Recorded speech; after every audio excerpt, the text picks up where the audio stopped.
Assalamualaikum warahmatullahi wabarakatuh. Perkenalkan, nama saya Vila Rizky Nuraini, nomor induk mahasiswa K100-200-200 dari Prodi Farmasi Universitas Muhammadiyah Surakarta. Di sini saya akan menyampaikan apa sih obat-obatan yang digunakan untuk mengobati virus corona atau coronavirus dan bagaimana cara menanganinya, dan sebagai seorang masyarakat apa yang harus kita lakukan untuk mencegahnya. Sebelumnya, apa itu virus corona?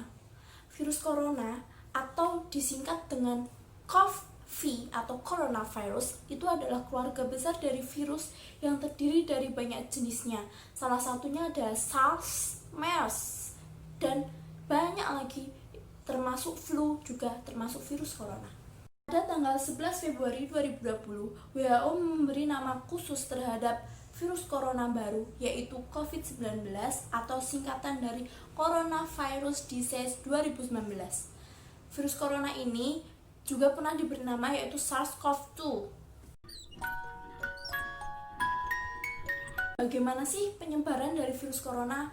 Penyebaran virus corona dapat dilakukan melalui apa saja, termasuk melalui udara, kontak fisik, ataupun menyentuh benda-benda yang pernah disentuh oleh pasien, dan kontaminasi tinja. Apa sih gejala yang dapat kita rasakan apabila kita terkena virus corona? Yang pertama, virus corona itu akan kita rasakan seperti kita terkena flu biasa, yaitu hidung meler, sakit kepala, batuk, tenggorokan kering, demam, bahkan badan linu-linu. Itu bisa kita rasakan apabila kita menderita virus corona, tapi tidak semua yang merasakan penyakit itu dapat virus corona ya.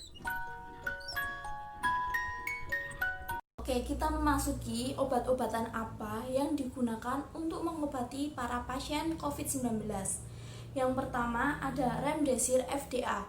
Remdesivir FDA ini hanya diizinkan dilakukan di rumah sakit dan dilakukan dengan pasien-pasien yang memiliki gejala yang sangat parah. Menurut Mayo Clinic, obat ini sebenarnya digunakan untuk mengatasi penyakit Ebola, dan kemudian melalui riset dapat menunjukkan bahwa Remdesivir ini dapat membantu mempercepat pemulihan penyakit COVID-19. Yang kedua ada Chloroniku atau Hidrokoroniku. Obat kloroniku atau hidrokloroniku ini sebenarnya digunakan untuk mengatasi penyakit malaria atau penyakit autoimun. Obat ini sebenarnya dianggap kurang efektif untuk mengobati pasien virus corona, tetapi karena memerlukan, jadi obat ini pun digunakan untuk mengatasi pasien virus corona. Obat ini sebenarnya menimbulkan efek samping bagi para pengkonsumsinya, yaitu ada gejala gastrointestinal dan resiko interaksi negatif terhadap resep lain.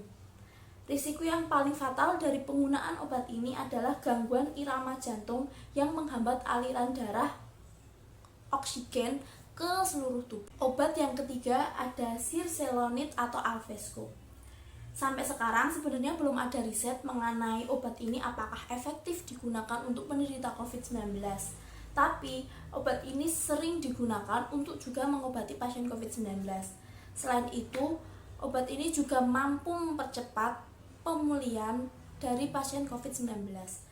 Tetapi ada efek samping juga di dalam obat ini, yang salah satunya yaitu iritasi mulut, hidung tersumbat, sakit tenggorokan, gatal, dan ruam-ruam yang ada di kulit. Selanjutnya ada antibiotik. Antibiotik bekerja untuk melawan infeksi bakteri, bukan infeksi virus seperti COVID-19. Tidak ada uji klinik mengenai obat ini, tapi dapat digunakan untuk mengatasi Selanjutnya ada ivermectin. Atau obat ivermectin ini biasa digunakan untuk mengatasi infeksi parasit, sehingga dianggap mampu untuk mengobati atau mengatasi COVID-19. Tetapi sejauh ini belum ada riset khusus atau uji klinis yang dapat menunjukkan bahwa obat ini mampu untuk mengatasi pasien COVID-19. Obat ini juga memiliki efek samping, yaitu reaksi alergi, iritasi kulit, nyeri sendi, dan pembengkakan. Selanjutnya ada dexamethasone atau kortikosteroid. Banyak COVID-19 ini disebabkan karena sistem kekebalan tubuh yang bereaksi berlebihan terhadap virus tersebut sehingga menyerang jaringan sehat. Kondisi ini serupa dengan penyakit autoimun di mana kekebalan tubuh juga mengalami kebingungan atau anomali dengan jaringan tubuhan lainnya sehingga kerap kali menyerang sel sehat. Melihat kondisi ini, dokter-dokter menggunakan obat ini untuk mengobati pasien yang terinfeksi COVID-19 melalui oral atau melalui infus. Salah satu obat kortikosteroid yang beredar di masyarakat yaitu dexamethasone. Obat ini termasuk dalam glukotiroid sintesis yang memiliki efek antiinflamasi. Dexamethasone dianggap efektif untuk mengobati pasien COVID-19. Akibatnya, tidak sedikit dari masyarakat yang mengonsumsi obat-obatan tersebut tanpa resep dokter, padahal obat tersebut harus memerlukan resep dokter untuk digunakannya. Kemudian dari artikel jurnal, studi obat multisklerosis dapat mengurangi resiko COVID-19. Salah satu obat yang baru-baru ini dilaporkan dapat digunakan untuk mengobati COVID-19 adalah multiple sclerosis. Obat ini digunakan sebenarnya untuk mengobati multiple sclerosis. Menurut sebuah studi yang dilakukan para peneliti di Inggris, obat tersebut mengurangi resiko parah dari COVID-19. Para peneliti perusahaan biotech Inggris melaporkan kemungkinan perbaikan dan pemulihan COVID-19 di rumah sakit dalam uji fase 2 mereka dapat mengurangi gejala parah akibat penyakit COVID-19. Setelah itu, apa sih yang harus kita lakukan untuk mencegah dari penyakit COVID-19 ini? Karena penyakit COVID-19 ini bukan termasuk penyakit yang disepelekan. Jadi kita sebagai masyarakat harus selalu menjaga penyakit tersebut. Yang pertama yang harus kita lakukan adalah melakukan 3M. 3M yaitu memakai masker, mencuci tangan, dan menjaga jarak. Dan apabila kita menerapkan fungsi-fungsi tersebut, kita insya Allah akan lebih terhindar dari penyakit COVID-19. Selain itu, untuk menghindari COVID-19, ketika kita berpergian sampai di rumah, kita harus mandi, mencuci pakaian yang kita gunakan di luar agar virus-virus itu yang menempel di tubuh kita bisa langsung hilang. Dan yang paling penting, apabila kita tidak perlu keluar rumah, janganlah kalian keluar rumah, tetaplah di rumah saja dan stay at home agar virus corona dapat dicegah dengan mudah atau dapat diberhentikan penyebarannya dengan mudah. Apa sih hubungannya dengan Pancasila? Hubungannya dengan Pancasila yaitu pada sila kedua, yaitu kemanusiaan yang adil dan beradab. Kemanusiaan ini dapat kita lakukan dengan saling tolong-menolong dalam hal kebaikan ini. Karena virus corona ini menyebabkan banyak rakyat Indonesia yang menjadi pengangguran, banyak rakyat Indonesia yang tidak memiliki pekerjaan lagi ataupun dipecat. Sehingga sebagai masyarakat Indonesia, kita wajib tolong-menolong sesamanya agar rakyat Indonesia yang mengalami krisis pada saat coronavirus seperti ini dapat kita bantu. Selain itu, apa yang harus kita lakukan untuk para pasien yang sudah sembuh dari COVID-19 di lingkungan kita? Yang pertama yang harus kita lakukan, kita tidak boleh menjauhi mereka, karena mereka itu terkena juga bukan karena keinginan mereka.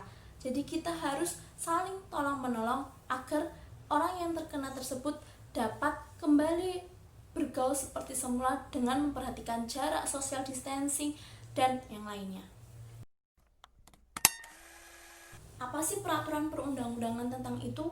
Yang pertama, ada surat edaran Dirjen P2B nomor HK02202753 tahun 2020 tentang revisi ketiga pedoman kesiagaan menghadapi infeksi COVID-19 pada 16 Maret tahun 2020. Yang kedua, ada pedoman pencegahan dan pengendalian coronavirus disease pada tanggal 27 Maret tahun 2020. Dan yang ketiga, ada surat edaran nomor HK0201 Menkes 202 tahun 2020 tentang protokol isolasi diri sendiri dalam penanganan coronavirus disease atau COVID-19. Untuk itu, lakukanlah social distancing dimanapun kalian berada, dan jangan lupa kalian harus memakai masker dimanapun kalian berada juga, dan mencuci tangan agar penyakit coronavirus tersebut dapat dicegah. Sekian dari saya, bila ada kesalahan saya mohon maaf. Wassalamualaikum warahmatullahi wabarakatuh. Bye bye.